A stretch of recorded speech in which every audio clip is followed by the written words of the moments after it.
Welcome into Friday Night Football on 13 WREX. I'm Josh Schumann. The two largest schools in the Nic 10, Hononegah and Harlem, resume their rivalry tonight, both with 2-0 records and conference title implications on the line for our F&F Game of the Week.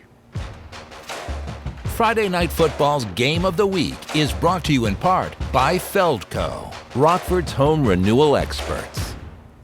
There's Storm the Husky getting ready to see his guys on the field. I don't think he was a fan of this start, though. Opening kickoff to Hononegah is caught by Jesse Longstreet, who finds a lane, almost taking it all the way before a touchdown-saving shoestring tackle from Harlem. Hard to beat that field position and hard not to make something out of it. Brock Anderson takes a handoff straight to the end zone, 6-0 Hano. Harlem trying to respond on their opening drive. Play-action pass is thrown way up into the sky, and Brady Jarvis comes up with a Moss at DB. A beautiful interception to get the ball back. Hano's student section getting louder and louder away from home. Again, a great spot to start from for the Indians. Curtis Smith coasts through multiple arm tackles on his way to a 28-yard score, 12-0 Indians. With around 6 minutes left in the half, Hano dominating in possession again. QB Dominic Kelly takes it himself. Tribe is rolling up 18-0. Now looking at 4 minutes to play till half, and Hano just relentless with their run attack. Anderson taking a handoff at midfield, and there he goes again, 44 yards to make it 24-0. The Huskies needing to scrape together any kind of points they can before the break,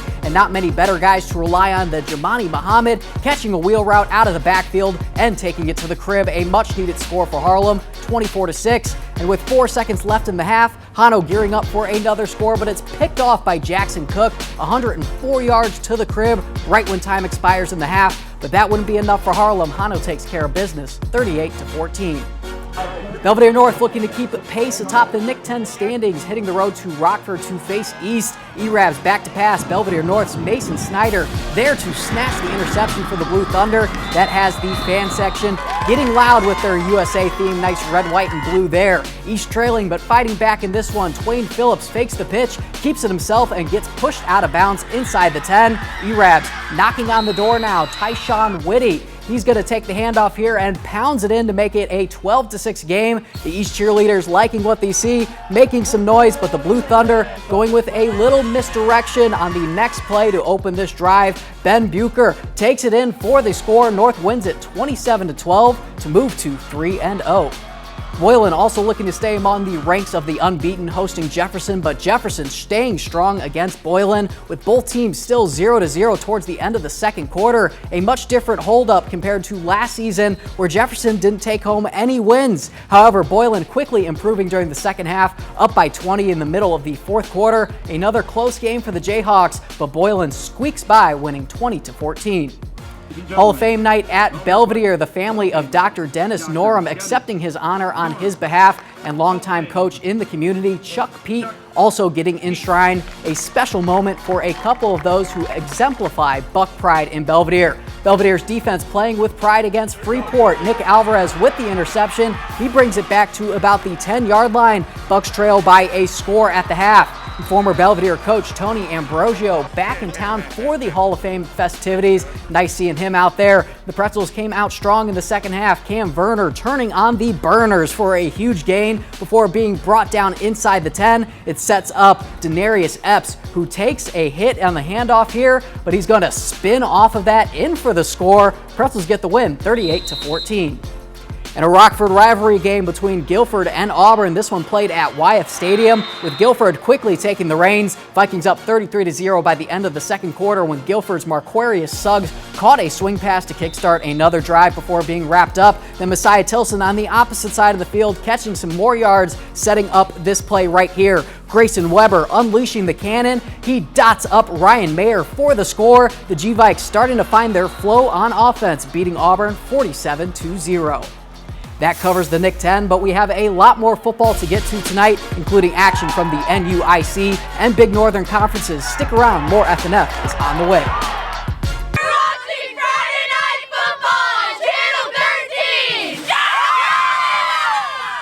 The Lena-Winslow train has rolled through the first 2 weeks, but they have an old rival coming to town, with Stockton looking to knock off the Panthers. Friday the 13th for the Wildcats in black. Can't think of a better way to do it. Started off shaky for Lee-Win though. Stockton quarterback Noah Larson finds Eli Larson for the 32-yard touchdown, scampering to the end zone there, and the Hawks lead 8-0 in the first. Fast forward to the second quarter, Lena trying to get things going.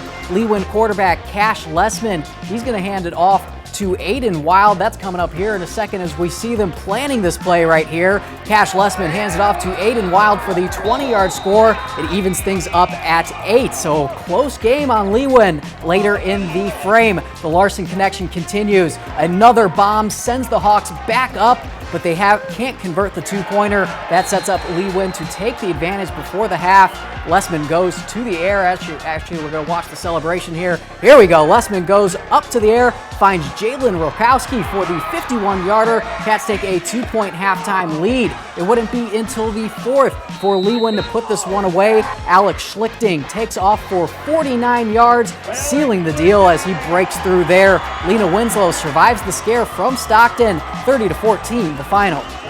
In the Big Northern Conference, Rockford Lutheran hosting Stillman Valley in a key matchup. Opening drive for the Cardinals, Henry Hildreth gets outside. He picks up 33 yards. Big gain sets up Stillman Valley in scoring position, and the rare cards pass. Ryan Ruff rolls out and rifles it to Jackson Muschel. The great catch with the defender on him for the touchdown. Stillman jumps out to the lead.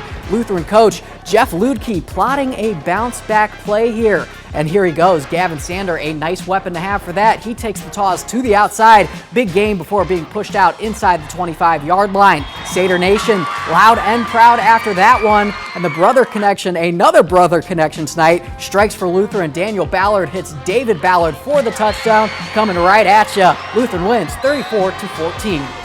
Winnebago back in action after a void in their schedule last week, hosting North Boone in Winnebago. The team stayed fairly neck and neck throughout the game. The top of the third quarter saw the Winnebago Indians go up by just a point, sitting at 7-6, and they would go on to score a quick field goal, bringing the score to 10-6, but that would not remain the case for long. The Vikings responded with wide receiver J.J. Ford scoring for North Boone, taking the score to 12-10 Indians.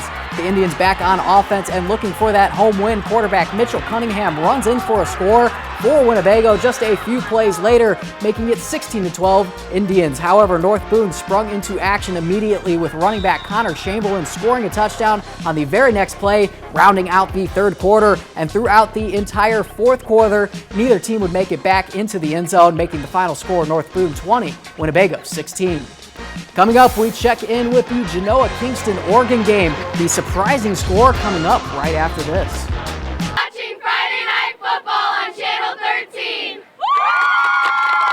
Oregon High School is inducting its inaugural Hall of Fame class this weekend, but the Hawks have a tough task ahead of them on the field tonight. Unbeaten Genoa-Kingston in town at Landers Loomis Field to kick off the festivities in Oregon.